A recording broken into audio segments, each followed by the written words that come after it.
চাওক, বাংলাদেশী মিয়াৰ ভৰি আৰু হাত যোৱা 5 বছৰত আমি ভাঙিলোঁ আৰু এতিয়া দিছপুৰৰ ওচৰে পাজৰেও বাংলাদেশী মিয়াক দেখা নাযায়। আমাৰ প্ৰতিশ্ৰুতি যে এইবাৰ বাংলাদেশী মিয়াৰ আমি পলিটিকেলি ৰাজহাড়ডালো ভাঙি দিম।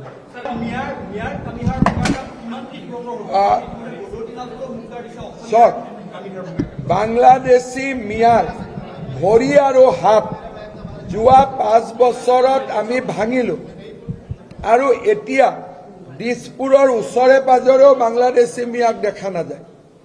আমাৰ প্ৰতিশ্ৰুতি যে এইবাৰ বাংলাদেশী মিয়াৰ আমি পলিটিকেলি ৰাজহাড়ডালো ভাঙি দিম। আসাম টক্স আপোচবিহীন অসম কণ্ঠ।